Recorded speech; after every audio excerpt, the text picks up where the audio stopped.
আসসালামু আলাইকুম। এটিএন বাংলা সংবাদে সবাইকে স্বাগত জানাচ্ছি আমি ভাবনা আহমেদ। শুরুতেই বিআরবি কেবল সংবাদ শিরোনাম। দেশ জুড়ে আবারও ৭২ ঘন্টার হিট অ্যালার্ট জারি। ২রা মের পর হালকা ঝড় বৃষ্টির সম্ভাবনা, খুলল শিক্ষা প্রতিষ্ঠান।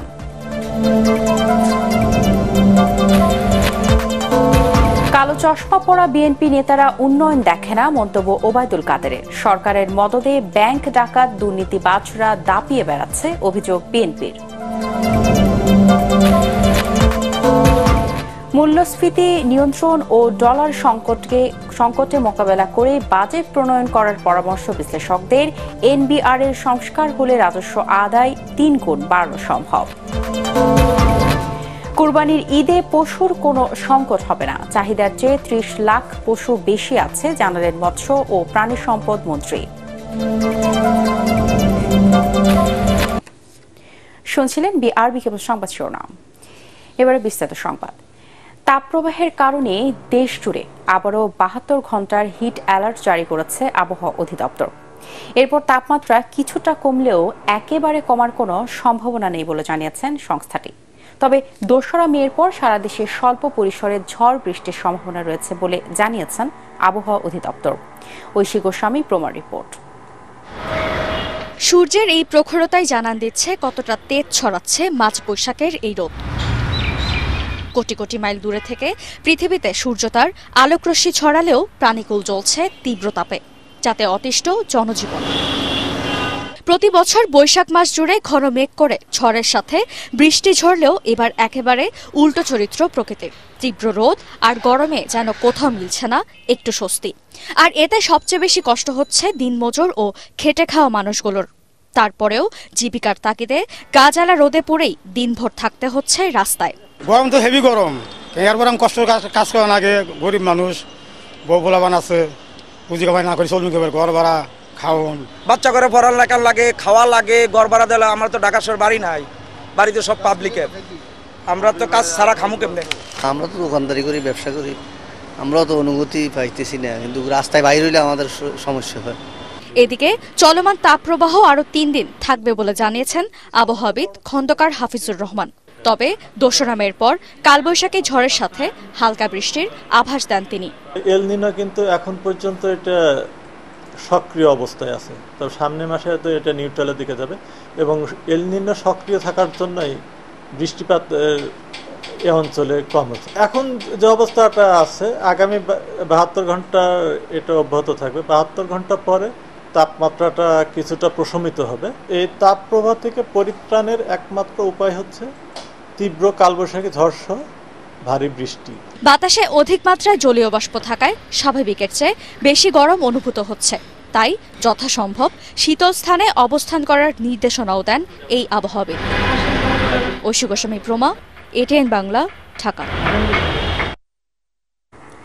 তাপদাহে স্কুল খোলার সিদ্ধান্তে মিশ্র প্রতিক্রিয়া জানিয়েছেন শিক্ষার্থী ও অভিভাবকরা। গরমে সন্তানদের স্বাস্থ্য ঝুঁকি নিয়ে চিন্তিত অনেকেই। স্কুল বন্ধ থাকায় শিক্ষার্থীদের ডিভাইসের প্রতি আসক্তি বাড়ছে বলেও জানান কেউ কেউ। স্বাস্থ্য সুরক্ষা নিশ্চিত করে সকালের শিফটে সব ক্লাসের কার্যক্রম শেষ করার দাবি তাদের। রিপোর্টে জানাচ্ছেন মাহবুব কবির চপল। তেজগাঁও সরকারি উচ্চ বিদ্যালয়ের ৯ম শ্রেণীর ক্লাসরুম। স্কুল খোলা নিয়ে জানতে চাওয়া হয় শিক্ষার্থীদের মতামত। আচ্ছা, এখন তো প্রচন্ড গরম, তোমরা কি স্কুলে আসতে চেয়েছে বলে এসেছো নাকি জোর করে আনা হয়েছে, কোনটা? আচ্ছা, তাদের অনেকেই জানায় স্কুল খোলা আর বন্ধের সময় বাসায় লেখাপড়ার পার্থক্য। বাসায় যখন থাকো তোমার বেশিরভাগ সময়টা কিভাবে কাটাও? ওই যে মোবাইল দেখে,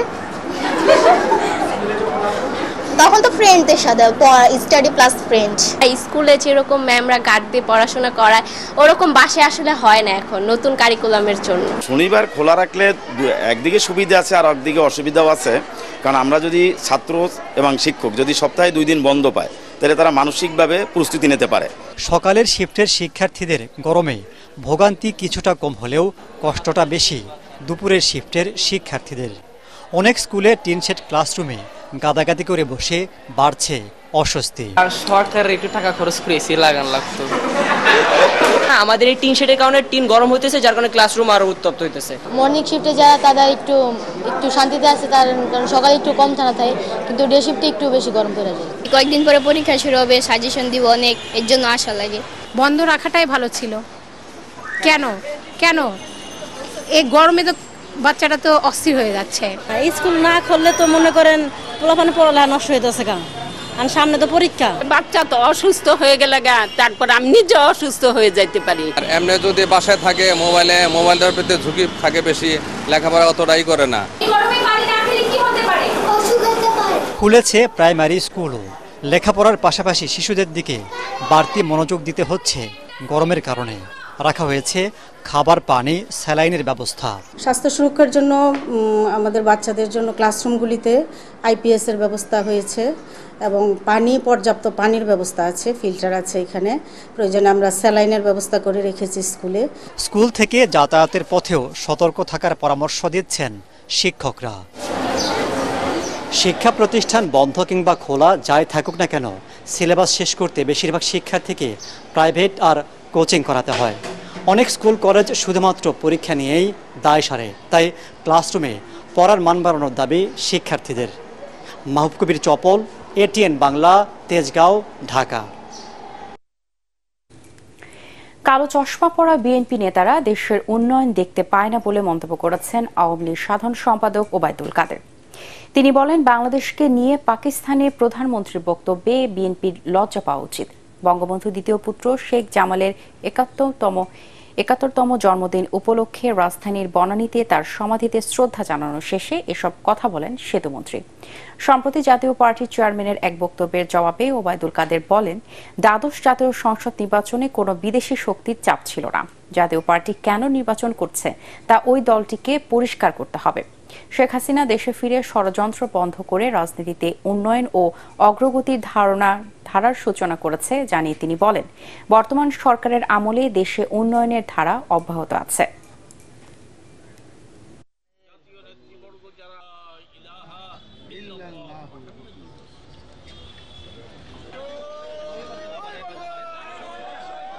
পাকিস্তানের সঙ্গে তো প্রীতি তাদের, বন্ধুত্ব তাদের। সেই পাকিস্তানও আজ বাংলাদেশের উন্নয়ন দেখতে পায়, একসময় বোঝা ভাবত, এখন লজ্জিত হচ্ছে পাকিস্তানের প্রধানমন্ত্রী। এতে রিজভিদেরই লজ্জা পাওয়া উচিত, কারণ তারা বাংলাদেশের উন্নয়ন দেখতে পায় না। কালো চশমা পরে তারা শাহবাজ শরীফ যা দেখে সেটাও দেখে না। বর্তমান সরকারের মদদে ব্যাংক ডাকাত, দুর্নীতিবাজ, লুটপাটকারীরা সারা দেশ দাপিয়ে বেড়াচ্ছে বলে অভিযোগ করেছেন বিএনপির সিনিয়র যুগ্ম মহাসচিব রুহুল কবির রিজভী। কারাবন্দী দলের দুই কেন্দ্রীয় নেতা হাবিবুন নবী খান সোহেল ও আব্দুল কাদের ভুইয়া জুয়েলের মুক্তির দাবিতে নয়াপল্টনে মিছিল শেষে সমাবেশে তিনি কথা বলেন। এ সময় রিজভী বলেন, ব্যাংক ডাকাতদের রক্ষা করতে বাংলাদেশ ব্যাংক ভবনে সাংবাদিকদের প্রবেশ নিষিদ্ধ করা হয়েছে। হাজার হাজার কোটি টাকা খরচ করে কেনা ইভিএম মেশিন অকেজো উল্লেখ করে এর সাথে জড়িতদের বিচার দাবি করেন তিনি। রাষ্ট্রশক্তি দিয়ে বিরোধী দলের নেতা কর্মীদের দমন করা হচ্ছে অভিযোগ করে বিএনপির এই নেতা বলেন, পার্শ্ববর্তী দেশের উপর ভর করে আওয়ামী লীগ জোর করে ক্ষমতায় বসে আছে। ব্যাংক লুটের এবং দুর্নীতির চিত্র যাতে সাংবাদিকরা না পায়, এই কারণেই এই নিষিদ্ধ করা হয়েছে সাংবাদিকদের বাংলাদেশ ব্যাংকে। এই হরিলুটের সরকার, এই মহা দুর্নীতির সরকার, এই মহা চোরদের লালন পালনের সরকার। উনি টের পাচ্ছেন না জনতা কতটা ক্ষুব্ধ, জনতা কতটা প্রস্তুত আপনার দিকে ধেয়ে গিয়ে আপনার সিংহাসন ধুলায় লুটিয়ে দিতে। মূল্যস্ফীতি নিয়ন্ত্রণ ও ডলার সংকটকে মোকাবেলা করেই বাজেট প্রণয়ন করার পরামর্শ দিয়েছেন বিশ্লেষকদের। তাদের মতে ভ্যাট ও কাস্টমস কর্মকর্তাদের হয়রানি ও দুর্নীতির কারণে ব্যবসা বাণিজ্য ক্ষতিগ্রস্ত হচ্ছে বলে অভিযোগ করেছেন ব্যবসায়ীরা। 2023-24 সালের আইসিএবির প্রাক বাজেট আলোচনায় সাবেক পরিকল্পনা প্রতিমন্ত্রী ডক্টর শামসুল আলম বলেন, এনবিআর এর সংস্কার বিমুখতা ও হয়রানি দুঃখজনক। অর্থনীতিবিদরা বলছেন, রাজস্ব খাতের দক্ষতা বৃদ্ধি ও প্রয়োজনীয় সংস্কার হলে রাজস্ব আদায় 3 গুণ বাড়ানো সম্ভব। শারফুল আলমের রিপোর্ট। 2023-24 সালের বাজেট নিয়ে প্রাক বাজেট সেমিনারের আয়োজন করে institute of chartered accounts of Bangladesh ICAB। চলমান কর কাঠামো দিয়ে রাজস্ব আদায় বাড়ানো সম্ভব নয় জানিয়ে সেমিনারে ব্যবসায়ীরা বলছেন, রাজস্ব আদায় বাড়াতে কর ব্যবস্থার সংস্কার করতে হবে। AIT-টা রিফান্ড করার অথবা অ্যাডজাস্ট করার কোনো সিস্টেম আইনে বর্তমানে নাই এবং সেটাকে আইন দ্বারা রহিত করা হয়েছে, কারণ এই ধরনের অন্যায়গুলি মেনে নেওয়া যায় না। বাংলাদেশের ট্যাক্সেশন সিস্টেমটাই হচ্ছে বিনিয়োগ এবং ব্যবসার পরিপন্থী। স্ট্রং ডলার মানে দুর্বল ডোমেস্টিক কারেন্সি, এবং যতদিন পর্যন্ত না গ্লোবাল ইনফ্লেশনটা কমে আসবে আমরা কিন্তু ওই গ্লোবাল ইন্টারেস্ট রেটের স্বস্তিটা আমরা পাবো, সেটা ভেবে আমাদেরকে বাজেট প্রণয়নের সেই দিকটায় যেতে হবে। অর্থনীতিবিদরা বলছেন, রাজস্ব খাতের দক্ষতা বৃদ্ধি ও প্রয়োজনীয় সংস্কার করা হলে সরকারের রাজস্ব আদায় 3 গুণ বাড়ানো সম্ভব। বাজেটে সরকারের যথাযথ সিদ্ধান্ত নিতে দেরি হলে অর্থনীতির গতি পিছিয়ে যাওয়ার আশঙ্কাও করেন তারা। ট্যাক্স আদায়ের ব্যাপারে এখানে যৌক্তিকতার প্রশ্ন। আমরা যখন এই ইনডাইরেক্ট ট্যাক্সের দিকে ঝুঁকে যাওয়া মানেই হচ্ছে আমি কন্ট্রাডিক্ট করছি যে আমি মূল্যস্ফীতি কমাবো, আমি মানুষকে রিলিফ দেব, আমি মানুষকে কাজ করব, কিন্তু আমার আইনের ভিতরে রয়েছে আমি indirect tax. Rising inflationary pressure, energy shortage, A balance of payments deficit and a revenue shortfall are denting the progress of Bangladesh. Tax zero ratio বাড়াতে গিয়ে এখানে যেমন সংস্কারের প্রয়োজন আছে। এনবিআর এর যে সমস্যাগুলো আমরা দেখি অত্যন্ত করুণ, আমি বলবো আর্তনাদি বলবো, আমি কতভাবে উনি হ্যারাসমেন্টের কথা তুলে ধরলেন।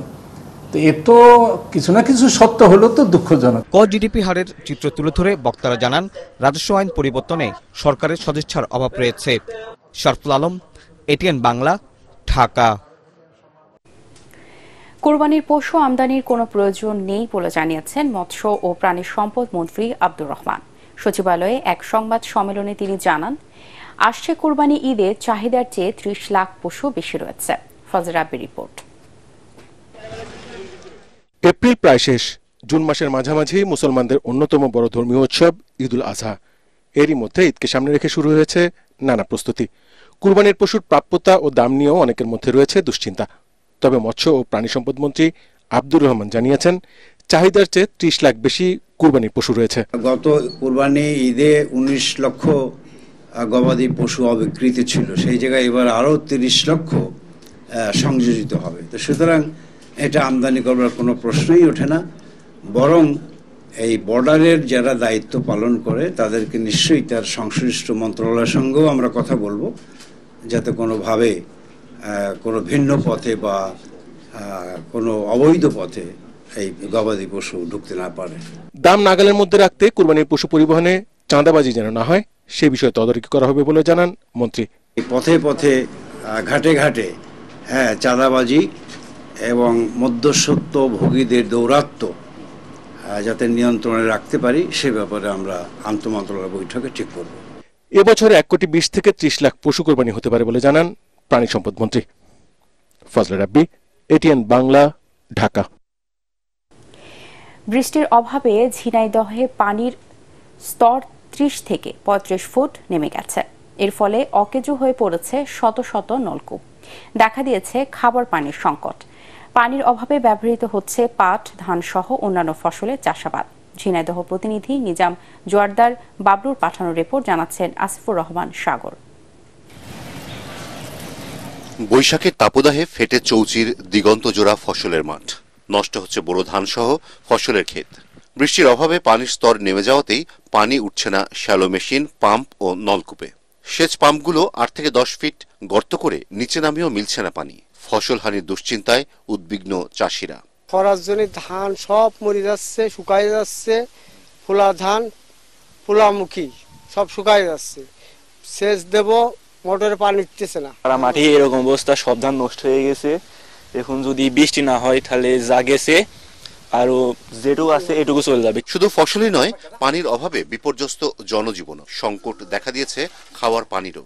ব্যাহত হচ্ছে গৃহস্থালির কাজকর্ম। মানে আমাদের গোসল করতে সমস্যা হয়, তারপরে খাবার দাবার করতে সমস্যা হয়, মানে সবকিছুতেই তো পানি ব্যবহার করতে হয়, কিন্তু এই পানি তো পাওয়া যাচ্ছে না। পানির সমস্যার জন্য গরু, বাছুর, ছাগল, ভেড়া মানুষজন পানি খাতেই পারতেছে না। দূরিতে পানি নিয়ে এসে খাচ্ছি, তাও তো পানির থুলি গরম হয়ে যাচ্ছে। কষ্টে আছি খুব পানি। সংকটের কথা স্বীকার করে জনস্বাস্থ্য প্রকৌশলী জানান পানির স্তর 35 থেকে 40 ফিট নিচে নেমে যাওয়ায় এই সংকট দেখা দিয়েছে। সাধারণত 22 থেকে 24 ফিট নিচে ভূগর্ভস্থ পানির স্তর নিচে নেমে গেলে হস্তচালিত নলকূপ থেকে পানি ওঠা সম্ভব নয়, এমনকি সেচ প্রকল্প বাসাবাড়ি মোটর থেকেও পানি উঠানো সম্ভব নয়। ঝিনাইদহ জেলায় 6 জেলাতে এই সমস্যা দেখা দিয়ে গেছে, তার মধ্যে শোলকুপা উপজেলায় সমস্যাটা প্রকট রূপ ধারণ করেছে। প্রচন্ড তাপদাহের কারণেই পানির সংকট, তবে বৃষ্টি হলেই সংকট কেটে যাবে বলে জানান সংশ্লিষ্টরা। Bureau report, ATN Bangla. আগামী সপ্তাহ থেকে সুপ্রিম কোর্টের আপিল বিভাগে 2 বেঞ্চে বিচার কাজ চলবে। আপিল বিভাগের এজলাস কক্ষে আইনজীবীদের উদ্দেশ্যে প্রধান বিচারপতি ওবায়দুল হাসান এ তথ্য জানান। গত সপ্তাহে আপিল বিভাগে 3 জন বিচারপতি নিয়োগ দেওয়া হয়। এর ফলে বর্তমানে প্রধান বিচারপতি সহ আপিল বিভাগে 8 জন বিচারপতি রয়েছেন। আপিল বিভাগে বিচারক সংকটের কারণে অনেক দিন থেকেই একটি বেঞ্চে বিচার কাজ চলছিল।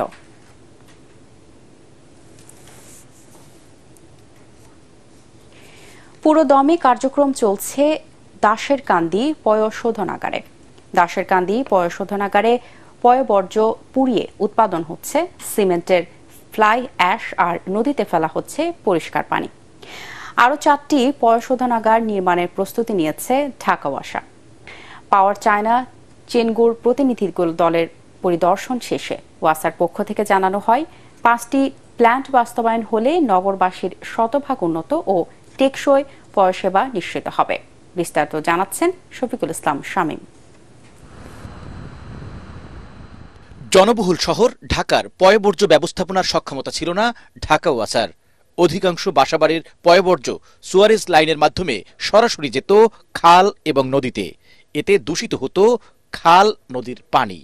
সেই পয়ঃবর্জ্য ব্যবস্থাপনায় মাইল ফলক অর্জন করেছে ঢাকা ওয়াসা। দাসেরকান্দি পয়ঃশোধনাগার প্রকল্পের মাধ্যমে দৈনিক 50 কোটি লিটার পয়ঃবর্জ্য পরিশোধন করা হচ্ছে। এছাড়া পরিশোধনের মাধ্যমে প্রতিদিন উৎপাদিত হচ্ছে প্রায় 45 টন ফ্লাই অ্যাশ। এরপর পরিশোধিত পরিষ্কার ও দুর্গন্ধমুক্ত পানি ফেলা হচ্ছে গজারিয়া খালে। ইফ্লুয়েন্ট ওয়াটার বের হচ্ছে, সেটা বালু নদীর ওয়াটার কোয়ালিটিটাকে ইমপ্রুভ করছে এবং এটা ডাউন স্ট্রিমে আমাদের যে সারুলিয়া ইনটেক পয়েন্ট আছে সায়দাবাদ ফেজ 1 এবং ফেজ 2-র জন্য, সেখানে আমরা র ওয়াটার যেটা নিচ্ছি সেটার কোয়ালিটিও অনেক ভালো হয়েছে। সরকারের মাস্টার প্ল্যানে ঢাকা মহানগরীকে 5টি ক্যাচমেন্টে বিভক্ত করা হয়েছে। 5টি প্ল্যান বাস্তবায়ন হলে নগরবাসীর শতভাগ উন্নত ও টেকসই পয়ঃসেবা নিশ্চিত করা সম্ভব হবে বলে মনে করছেন সংশ্লিষ্টরা। সিওয়েজ ট্রিটমেন্ট এবং স্লাশ ট্রিটমেন্ট দুইটা একত্র হচ্ছে, অর্থাৎ ইনসিনারেশন প্ল্যান্ট আছে এখানে এবং আমাদের পয়ঃশোধনাগার এখানে আছে। 2 ভাগে ভাগ হয়, একটা হলো পানি হিসেবে যায়, আর একটা হলো কঠিন বা স্লাগ হিসেবে যায়। সেই স্লাজটা আমরা এখানে ট্রিটমেন্ট করে এবং ফাইনালি ইনসিনারেশন মানে পোড়াইয়া আমরা একেবারে ফাইনালি যেটা পাই সেটাকে বলা হলো ফ্লাই অ্যাশ। সেই ফ্লাই অ্যাশটা এখন বর্তমানে সিমেন্ট কোম্পানিরা নিচ্ছে এবং তাদের র ম্যাটেরিয়ালস হিসেবে ইউজ করতেছে। দাসেরকান্দি পয়ঃশোধনাগার চালু হওয়াতে সায়দাবাদ পানি শোধনাগার ফেজ 1 ও ফেজ 2 এর ইনটেক পয়েন্ট শীতলক্ষ্যা নদীরও পানির দূষণ কমে গেছে অনেক গুণ। দাসেরকান্দি সুয়ারেজ ট্রিটমেন্ট প্ল্যান্ট ঢাকা ওয়াসার একটি অন্যতম বড় প্রকল্প। আর এই প্রকল্পের মাধ্যমে সুয়ারেজের পানি থেকেও সুপেয় পানি উৎপাদন করা যায় তা দেখিয়ে দিয়েছে ঢাকা ওয়াসা। পরিবেশ বান্ধব এই ঢাকা ওয়াসার প্রকল্পটি ভবিষ্যতে সুপেয় পানি সরবরাহের ক্ষেত্রে গুরুত্বপূর্ণ ভূমিকা রাখবে বলে মনে করছেন বিশেষজ্ঞরা। শফিকুল ইসলাম শামীম, এটিএন বাংলা, ঢাকা। চট্টগ্রামে পরিবহন ধর্মঘট স্থগিত করেছে গণপরিবহন মালিক শ্রমিক ঐক্য পরিষদ। জেলা প্রশাসনের আশ্বাসে ধর্মঘট স্থগিত করেছে মালিক শ্রমিকদের এই সংগঠন। এর আগে ভোর 6টা থেকে শুরু হয়ে 48 ঘন্টার পরিবহন ধর্মঘট। শনিবার গণপরিবহন মালিক শ্রমিক ঐক্য পরিষদের সভায় বলা হয়, মঙ্গলবার সকাল 6টা পর্যন্ত চট্টগ্রাম, কক্সবাজার এবং 3 পার্বত্য জেলায় bus, mini bus, human hauler, autorickshaw ও অটো টেম্পো চলাচল বন্ধ থাকবে। দূরপাল্লার কোনো বাসও এসব এলাকায় ঢুকতে পারবে না। 4 দফা দাবিতে রয়েছে চুয়েটের শিক্ষার্থী নিহতের গাড়ি ভাঙচুর ও জ্বালিয়ে দেওয়ার ঘটনা মামলা গ্রহণ, ক্ষতিপূরণ ও ঘটনায় জড়িতদের গ্রেপ্তার। এদিকে পরিবহন ধর্মঘটের কারণে চরম দুর্ভোগে পড়েন সাধারণ যাত্রীরা। রাস্তায় নেমে বিড়ম্বনায় পড়তে হয় কর্মজীবীদের।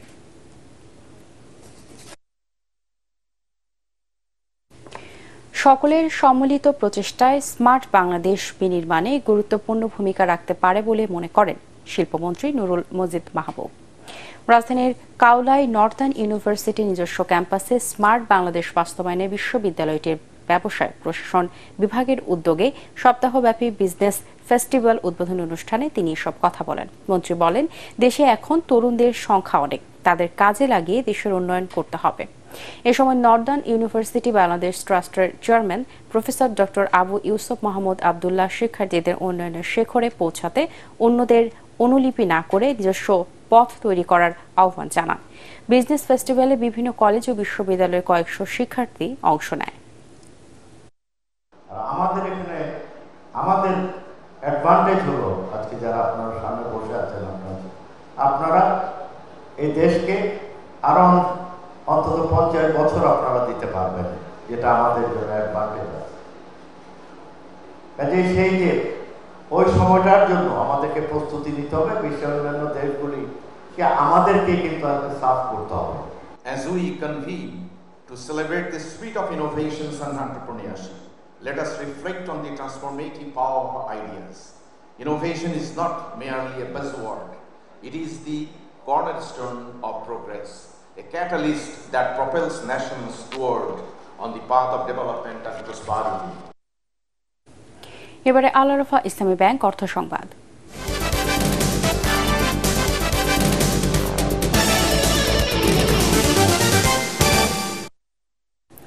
ইলেকট্রিক অ্যান্ড ইলেকট্রনিক্স পণ্য প্রস্তুতকারক খাতে গ্রিন ফ্যাক্টরি অ্যাওয়ার্ড 2023 পেয়েছে ওয়ালটন হাইটেক ইন্ডাস্ট্রিজ পিএলসি।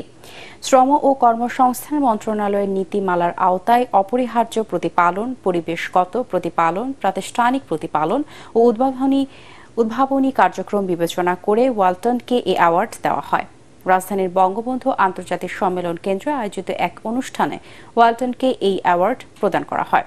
অনুষ্ঠানে প্রধান অতিথি জাতীয় সংসদের স্পিকার ডক্টর শিরিন শারমিন চৌধুরীর কাছ থেকে পুরস্কার গ্রহণ করেন ওয়ালটন হাইটেক ইন্ডাস্ট্রিজ পিএলসির additional managing director Eva Rizwana Nilu. এ সময় উপস্থিত ছিলেন ওয়ালটনের senior executive director Sharif Harunur Rashid Sony.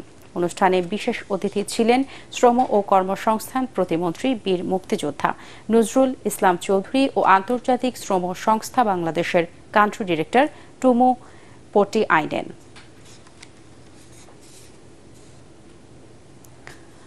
প্রখর খরতাপে এবার ঠাকুরগাঁওয়ে আম ও লিচুর ফলন বিপর্যয় দেখা দিয়েছে। বাগানগুলোতে সেচ ও নানা ধরনের বালাইনাশক স্প্রে করেও ফলের গুটি ধরে রাখতে পারছেন না কৃষক ও ব্যবসায়ীরা। এমন পরিস্থিতি মোকাবেলায় মৌসুমি ফলের বাগানগুলোতে পানি দেওয়ার পরামর্শ দিচ্ছে কৃষি সম্প্রসারণ অধিদপ্তর। ঠাকুরগাঁও প্রতিনিধি ফিরোজ আমিন সরকারের পাঠানো রিপোর্ট জানাচ্ছেন শরীফুল ইসলাম। তীব্র তাপদাহে পড়ছে উত্তরের জেলা ঠাকুরগাঁও। তাপমাত্রা ওঠানামা করছে 37 থেকে 41 ডিগ্রি সেলসিয়াস পর্যন্ত। জনজীবনের পাশাপাশি এর প্রভাব পড়েছে আম ও লিচুর ফলনে। পানি শূন্যতায় ঝরে পড়ছে জনপ্রিয় রসালো এই ফল দুটি। বাগানগুলোতে দিনরাত পানি দিয়েও ফলের গুটি পড়া ঠেকাতে পারছেন না কৃষকরা। এই ওদের তাপ কারণে মুকুল সব ঝরে গেছে, কুশি চলে যাচ্ছে, মরিচের কুশি চলছে, আমেরও কুশি চলছে, এবার ফল বেশি নাই। আমের ফলন লিচুর ফলন নাই কইলেও চলে। আমাদের মুকুল ভালো ছিল, কিন্তু যে তাপ দেওয়া চলতেছে এর কারণে আমাদের একটু গুটিটা আটকে গেছে কম। ব্যবসায়ীরা বলছেন আম লিচুর মুকুল দেখে চড়া দামে বাগান কিনে এবার লোকসানের আশঙ্কা করছেন তারা। বৃষ্টি না হওয়ায় কোনোভাবেই সুস্বাদু এই ফল দুটির গুটি ধরে রাখতে পারছেন না তারা। পরে বিছনা লাগছে, আমি পারা 14 লাখ টাকা কুমিল্লা থেকে নিয়ে আসলাম আড়ত থেকে। এখন ওদের টাকাতে পরিশোধ দিব এর মতো কোনো বুদ্ধি নেই। প্রতিদিন পানিতে এক বাগানের চাইতে 5 থেকে 7 টাকা প্রতিদিন খরচ হয়, তো পানিতে আমাদের ধ্বংস। এই পানি না হলে আমরা মরে যাবো। এবার ঠাকুরগাঁয়ে 3200 হেক্টর জমিতে আম এবং 281 হেক্টর জমিতে লিচুর আবাদ হয়েছে। এ থেকে 44,000 মেট্রিক টন আম এবং 2000 মেট্রিক টন লিচু পাওয়ার লক্ষ্যমাত্রা জেলা কৃষি বিভাগের। আমাদের যে উঠান বৈঠক, দলীয় সভা, ব্যক্তিগত যোগাযোগ এবং কৃষক প্রশিক্ষণ, এই সবগুলো টুলস ব্যবহার করছি এবং আমরা কৃষকদেরকে তারা যেন নিয়মিত সেচ প্রদান করে সে বিষয়ে পরামর্শ প্রদানের কাজ চলমান রেখেছি। ঠাকুরগাঁয়ে গোলাপি, চায়না 3, বেদেনা জাতের লিচু এবং আম্রপালি, সূর্যপুরী, গোপালভোগ ও ল্যাংড়া জাতের এসব আম স্থানীয় চাহিদা মিটিয়ে সরবরাহ করা হয় রাজধানী সহ বিভিন্ন অঞ্চলে। Bureau report, ATN Bangla. এবারে জানিয়ে দিব পারটেক্স খেলার খবর।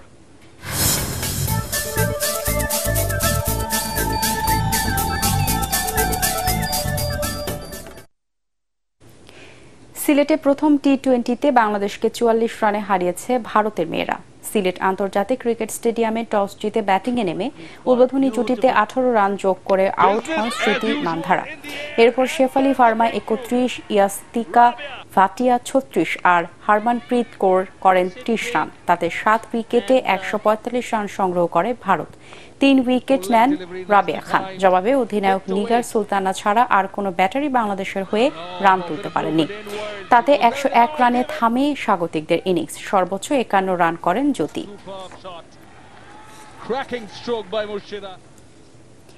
মেসির জোড়া গোলে যুক্তরাষ্ট্রের লিগে নিউ ইংল্যান্ডকে 4-1 গোলে হারিয়েছে ইন্টার মায়ামি। 65,000 দর্শকের সামনে প্রথম মিনিটেই মায়ামিকে স্তব্ধ করে প্রতিপক্ষ দল এগিয়ে যায় চ্যান ক্যালিয়ের গোলে। এরপর 32 মিনিটে আর্জেন্টিনার বিশ্বকাপ জয়ী তারকার কিকে সমতায় ফেরে মায়ামি। 67 মিনিটে ব্যবধান বাড়ান 8 বারের ব্যালন ডি'আর জয়ী। 83 মিনিটে টাটা মার্টিনোর দলকে 3-1 এগিয়ে নেন বেঞ্জামিন। এরপর মেসির পাস থেকে 88 মিনিটে এক হালি গোল পূর্ণ করেন লুইস সুয়ারেজ। এই জয়ে সিনসিনাতির চেয়ে 3 পয়েন্টে এগিয়ে শীর্ষস্থান ধরে রেখেছে ইন্টার মায়ামি। পাকিস্তানের কোচ হিসেবে নিয়োগ পেয়েছেন গ্যারি কারস্টেইন আর জেসন গিলেস্পি। সাদা বলের প্রধান কোচ করা হয়েছে দক্ষিণ আফ্রিকান কারস্টেনকে, আর লাল বলের দায়িত্ব দেওয়া হয়েছে অস্ট্রেলিয়ান পেসার গিলেস্পিকে। সব সংস্করণেই পাকিস্তানের সহকারী কোচ হিসেবে নিয়োগ পেয়েছেন সাবেক অলরাউন্ডার আজহার মেহমুদ। এক সংবাদ সম্মেলনে বিষয়টি জানিয়েছেন পিসিবি প্রধান মহসিন নাকভি। 22 মে থেকে ইংল্যান্ডের বিপক্ষে 4 ম্যাচের টি-20 সিরিজ খেলবে পাকিস্তান। সেই সিরিজ থেকেই দায়িত্ব নিতে পারেন কারস্টেন। গিলেস্পির প্রথম সিরিজ হতে যাচ্ছে আগস্টে বাংলাদেশের বিপক্ষে সিরিজ দিয়ে। শেষ করার আগে বিআরবি কেবল সংবাদ শিরোনামগুলো জানিয়ে দিব আরো একবার। দেশ জুড়ে আবারও 72 ঘন্টার হিট অ্যালার্ট জারি। 2রা মের পর হালকা ঝড় বৃষ্টির সম্ভাবনা। খুলল শিক্ষা প্রতিষ্ঠান।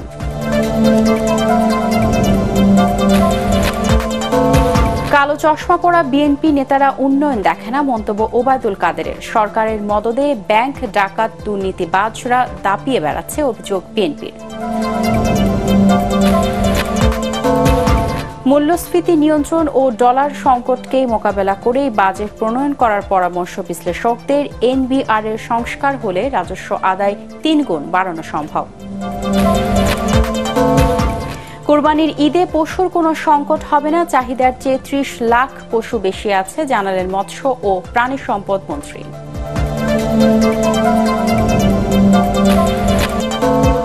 পরবর্তী সংবাদ দেখার আমন্ত্রণ জানিয়ে এখনকার মতো শেষ করছি এটিএন বাংলা সংবাদ। ইউটিউবে দেখতে ব্রাউজ করুন youtube/ATN Bangla News। ধন্যবাদ সবাইকে।